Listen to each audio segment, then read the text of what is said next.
सावधान हिंदुस्तान, क्योंकि खतरे का वो सायरन बज चुका है जिसे नजरअंदाज करना अब किसी के बस की बात नहीं है। देश के सबसे बड़े विपक्षी नेता राहुल गांधी ने एक ऐसा महा अलार्म बजा दिया है जिसने दिल्ली से लेकर कारपोरेट घरानों तक खलबली मचा दी है। राहुल गांधी पिछले 2 महीनों से लगातार चिल्लाकर कह रहे हैं कि भाई संभल जाओ, लेकिन हुकूमत के कान पर जू तक नहीं रेंग रही और अब पानी सिर के ऊपर से गुजर चुका है। राहुल गांधी ने साफ कह दिया है कि देश पर एक ऐसा आर्थिक और वैश्विक तूफान दस्तक देने जा रहा है जो इस देश ने कभी नहीं देखा होगा। और जब बिकाऊ सिस्टम और गोदी मीडिया ने अपनी आंखें मूंद ली तो राहुल गांधी ने इस देश को बचाने का कमान अब सीधे भारत के जेनजी यानी देश के नौजवानों के हाथों में सौंप दी है। दिल थाम कर बैठिए दोस्तों, क्योंकि आज हम रायबरेली की धरती से निकले उस ज्वालामुखी का विश्लेषण करने जा रहे हैं जो सीधे आपकी जेब, आपके रोजगार और आपके भविष्य से जुड़ा है। दोस्तों अंत तक बने रहिएगा। चलिए शुरू करते हैं। ये नज़ारा है उत्तर प्रदेश के रायबरेली का, जहां से सांसद बनने के बाद राहुल गांधी अपनी जनता के बीच पहुंचे, उनसे मुखातिब हुए और उनके साथ जनसंवाद किया। लेकिन इस बार का संवाद सिर्फ एक राजनीतिक भाषण नहीं था, यह देश के नाम एक गंभीर चेतावनी थी।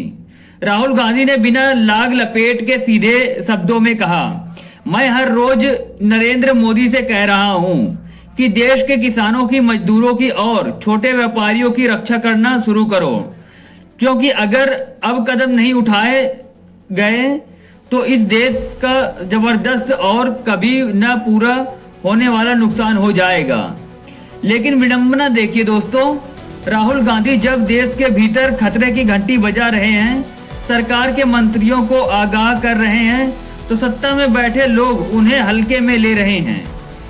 हुकूमत के लोग हंसकर कह देते हैं कि राहुल गांधी को कुछ नहीं पता, मगर राहुल गांधी ने साफ कर दिया है कि वो देश को बर्बाद होते चुपचाप नहीं देख सकते।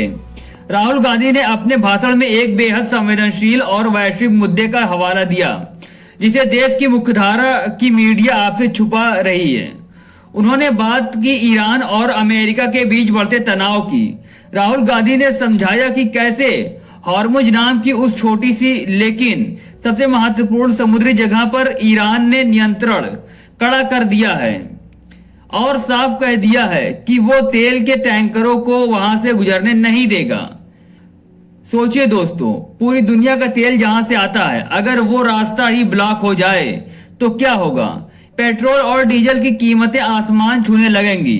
राहुल गांधी ने चेतावनी दी कि इस वैश्विक संकट की सबसे बड़ी मार भारत के छोटे व्यापारियों, मध्य वर्ग, गरीबों और मजदूरों पर पड़ने वाली है। देश की आर्थिक स्थिति पहले ही नाजुक है और अगर सरकार ने अभी से बैकअप प्लान तैयार नहीं किया तो आने वाले दिन बेहद खौफनाक होने वाले हैं। इस भाषण का सबसे तीखा और हिला देने वाला हिस्सा वो था जहां राहुल गांधी ने देश के चौथे स्तंभ यानी मीडिया का मुखौटा उतार कर रख दिया। राहुल गांधी ने एक इनसाइड स्टोरी शेयर करते हुए बताया कि कैसे खुद कुछ पत्रकारों ने बंद कमरे में उनसे कहा कि राहुल जी, हमारे भी बीवी बच्चे हैं, हमारा भी घर है, अगर हम सच दिखाएंगे तो हमारी सैलरी रुक जाएगी। राहुल गांधी ने ऑन कैमरा तंज कसते हुए कहा कि आज मीडिया वाले खुद मानते हैं कि उन्हें सैलरी अडानी और अंबानी के सिस्टम से मिलती है, तो वो देश की जनता की आवाज कैसे उठाएंगे। इतना ही नहीं, राहुल गांधी ने प्रधानमंत्री मोदी के विदेश दौरे पर भी करारा हमला बोला है। उन्होंने कहा कि देश में संकट का बादल मंडरा रहा है और प्रधानमंत्री नॉर्वे चले जाते हैं और वहां जाकर भी देश के किसानों या युवाओं की नहीं बल्कि अडानी और अंबानी के साम्राज्य को कैसे बढ़ाना है इसकी पैरवी करते हैं। राहुल गांधी ने सीधे आरोप लगाया कि यह पूरा सिस्टम आपके और हमारे जेब से पैसा चूसने का एक जरिया बन चुका है। महलों, बड़े बड़े कारपोरेट घरानों के महलों और तिजोरियों में बंद हो सके। दोस्तों, भाषण के अंत में राहुल गांधी ने एक ऐसी बात कही जो सीधे जनता के दिलों को छू गई। उन्होंने देश के सामने एक बड़ा फर्क रखा। राहुल गांधी ने कहा, आप देख लीजिए, देश के सारे बड़े नेता, चाहे वो नरेंद्र मोदी हो, अमित शाह हो या नितिन गडकरी हो, सब के सब अंबानी जी की शादी में कतार लगाकर खड़े थे। क्या राहुल गांधी वहां गया था? नहीं, क्योंकि मैं वहां नहीं, मैं आपकी शादियों में आना चाहता हूं। मैं आपके टूटे हुए घरों में आकर आपके साथ खड़ा होना चाहता हूं, क्योंकि मैं इस देश की जनता से बेपनाह प्यार करता हूं। दोस्तों, राहुल गांधी का संदेश साफ था। अब देश को बदलने की जिम्मेदारी मीडिया या सरकार की नहीं है। अब यह देश का किसान, देश का मजदूर और देश की महिलाएं और सबसे बढ़कर भारत का जेनजी यानी आज का युवा ही तय करेगा कि देश किस दिशा में जाएगा। क्योंकि जब तक जनता जागरूक होकर इस जन विरोधी सिस्टम को नहीं बदलेगी, तब तक महंगाई की मार और मनरेगा जैसी योजनाएं खत्म होती जाएंगी। क्या आपको भी लगता है कि राहुल गांधी की ये चेतावनी सच साबित होने वाली है? क्या सच में देश एक बड़े आर्थिक तूफान की तरफ बढ़ रहा है?